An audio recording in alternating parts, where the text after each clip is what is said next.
Stonehenge is a prehistoric monument in Wiltshire, one of the most recognizable monoliths of the late Neolithic period, built some 5,000 years ago. For nearly 5,000 years, Stonehenge has dominated the Salisbury Plain, its massive stones holding secrets that have puzzled archaeologists, historians, and scientists for centuries. We've been told it was a temple, a calendar, perhaps a burial ground. But in 2024, a groundbreaking discovery changed everything we thought we knew about this ancient monument, and the implications are stunning. The Scottish connection. Here's what we know. One of Stonehenge's most important stones didn't come from where scientists thought. For over a century, researchers believed the 6-ton altar stone at the heart of Stonehenge came from Wales, like many of the smaller bluestones. But when a team led by Curtin University analyzed mineral grains preserved within fragments of the stone, they made a shocking discovery. The altar stone came from Scotland, and not just anywhere in Scotland, from the Orcadian Basin in the northeast, over 750 kilometers away from Stonehenge. Lead researcher Anthony Clark explains the significance. Our analysis found specific mineral grains in the altar stone are mostly between 1,000 to 2,000 million years old, while other minerals are around 450 million years old. This provides a distinct chemical fingerprint. Think about what this means. 5,000 years ago, before the invention of the wheel, before metal tools were common, Neolithic people transported a 6-ton block of sandstone across more than 450 miles of treacherous terrain. The most likely route? By sea, navigating Britain's dangerous coastlines with heavy cargo, the Unification Monument. But why would they do this? Recent research from University College London's Professor Mike Parker Pearson suggests something profound. The fact that Stonehenge's stones came from such distant regions, the Sarsens from Marlborough Downs, the Bluestones from Wales, and now the altar stone from Scotland, makes it unique among over 900 stone circles in Britain. This wasn't random, this was intentional. Professor Parker Pearson proposes that Stonehenge was built as a monument to unite Britain's early farming communities during a time of increasing contact with newcomers from continental Europe. The stones themselves were symbols, each representing different regions, different peoples, coming together in one extraordinary structure. We've known for a while that people came from many different parts of Britain with their pigs and cattle to feast at Durrington Walls, Parker Pearson notes, and nearly half the people buried at Stonehenge had lived somewhere other than Salisbury Plain. The altar stone may have been brought as a gift from the people of northern Scotland, representing some form of alliance or collaboration.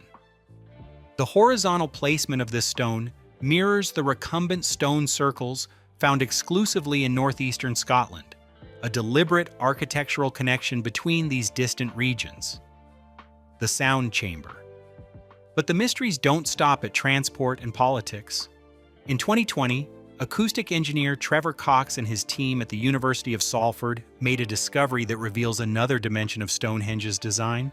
Using laser scans and archaeological evidence, they built a precise 1:12 scale model of Stonehenge as it appeared around 2200 BCE, when all 157 stones stood in place. The model was tested in a special acoustic chamber that simulated the open landscape of Salisbury Plain. The results were remarkable. Despite having no roof and significant gaps between the stones, sound behaved in ways no one expected. Inside the stone circle, reverberation time averaged 0.6 seconds for mid-frequency sounds. Voices were amplified by more than 4 decibels.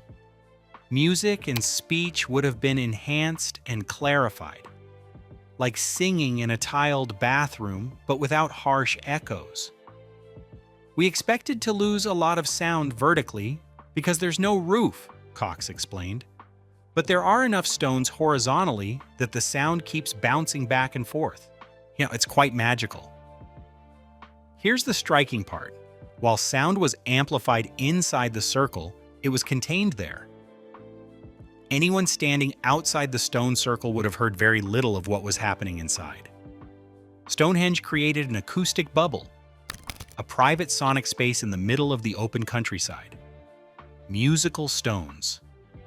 Some researchers have discovered that certain blue stones at Stonehenge are lithophones, ringing stones that produce clear, metallic tones when struck.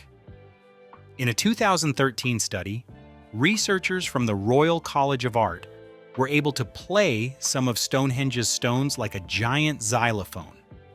While we can't know for certain that ancient peoples used the stones this way, the musical properties would have been even more pronounced before the stones were set in reinforced concrete in modern times, which dampened their natural resonance.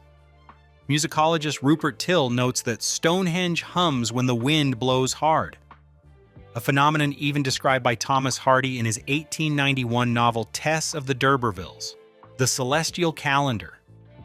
Stonehenge's alignment with the summer and winter solstices has been well documented for years, but researchers are now testing a more subtle connection: the monument's relationship to lunar standstills. Lunar standstills occur once every 18.6 years, when the points where the moon rises and sets are farthest apart on the horizon. These rare celestial events may align perfectly with specific gaps in the stones. In 2025, researchers from Oxford, Leicester, and Bournemouth universities, along with English Heritage and the Royal Astronomical Society, are closely observing Stonehenge during this year's lunar standstill to test this theory. If confirmed, it would demonstrate that Stonehenge's builders possessed extraordinarily sophisticated astronomical knowledge, while tracking not just the sun, but the moon's complex cycles over nearly 2 decades. The advanced civilization. What emerges from all this research is a picture of Neolithic Britain that challenges our assumptions about primitive societies. These were people who transported multi-ton stones across hundreds of miles by sea, possessed advanced knowledge of astronomy and celestial cycles, understood acoustic engineering principles, created political alliances across vast distances, organized massive collaborative projects spanning generations. The construction of Stonehenge required sophisticated logistics, marine transport technology, astronomical observation, and social organization far beyond what we typically associate with people living 5,000 years ago. The changing population. A recent DNA analysis of people buried near Stonehenge has revealed another layer to the story. Around the time of Stonehenge's second phase of construction, approximately 2,500 BCE, Britain was experiencing significant demographic change.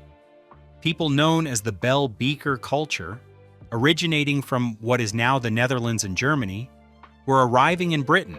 They brought knowledge of metalworking and the wheel. Over the next 4 centuries, their descendants gradually replaced much of the indigenous population. Remarkably, despite this population replacement, Stonehenge retained its importance. The newcomers adopted the monument as their own, continuing to use it as a powerful symbol.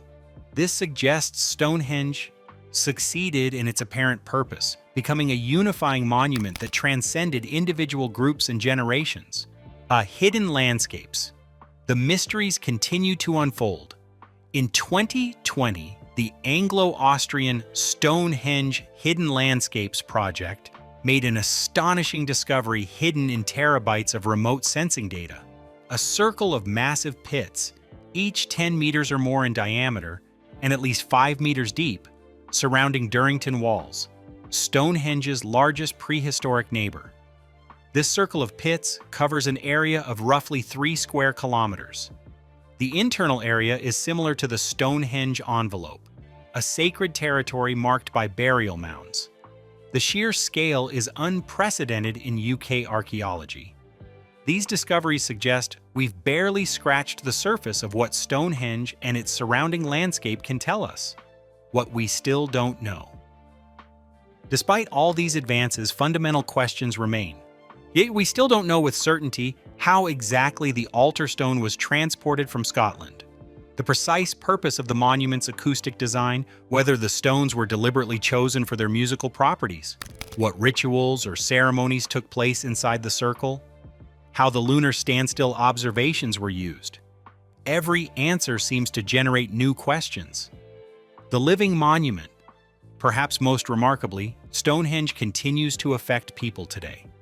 Thousands gather at the monument during the summer and winter solstices, continuing a tradition that may stretch back 5 millennia. Visitors consistently report feeling something profound at the site. Whether this is the residual acoustic properties, the weight of history, or something else entirely remains an open question. What's clear is that Stonehenge was never just a circle of stones. It was, and remains, something far more sophisticated.